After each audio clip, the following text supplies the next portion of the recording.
So I've done a couple videos lately where I've challenged this woman, Chanel, about how she had addressed the Ottawa Carleton District School Board with her concerns.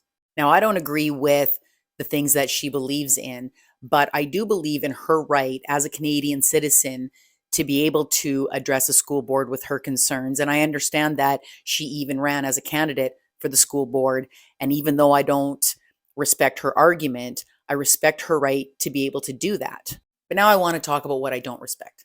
I don't respect naming one particular teacher and then telling everyone to get their pitchforks and go after them. Chanel named her, she named the school, and said she needs to be fired immediately. Here's a shot. Here's two more.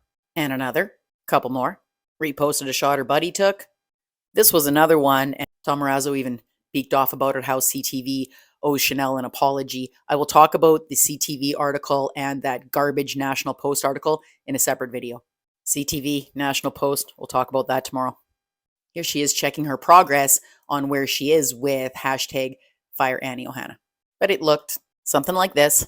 Some were more colorful than others. And a lot of people seem to feed off of her original question of, is it trending yet? And they wanted to give her a hand. And this is my favorite part. After all of that hashtag Fire Annie Ohana and checking on it, is it trending yet? Breathing a little oxygen into that fire. She says, I'm not suggesting that firing her would solve anything, but to have such a blatant case of ideological grooming and do nothing about it is absurd. It's absurd to start hashtag fire somebody if you don't think it's going to solve something. All you're trying to do is set an example of, hey, do what I want or I'm going to cancel you, from a group of people who usually speak against cancel culture. And I don't know what this is, but I'm calling bullshit. The goal isn't to harass her into silence. Then what is the goal? Her goal seems to be to harass teachers. Look at this. I can't believe that the teachers I've posted about haven't deleted their posts or blocked me. And then talks about Ontario teachers. And then suggests that maybe Ontario teachers are quicker to block and delete their posts. Maybe she's talking about Frank. Remember this from last November? There she is. What a coincidence. Now I want to show you some of the shit that's being slung at Annie. This guy talks about once it pops off, people like her get no forgiveness. This guy sent a voodoo poem with his voodoo doll. Anyone surprised? I'm not sure if this guy's got a hidden message, but there's other ways to describe gray. Another no tolerance.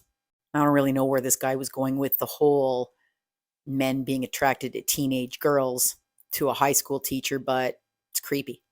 People suggesting protests at her school every Wednesday, a suggestion that she and her family don't belong on Earth, and more accusations of grooming and pedophilia. Annie's a high school teacher. She teaches kids that are old enough to drive or almost old enough to drive.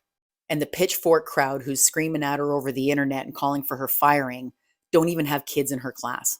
When I spoke with her, she reiterated how open she is to having conversations with parents about what their kids are learning.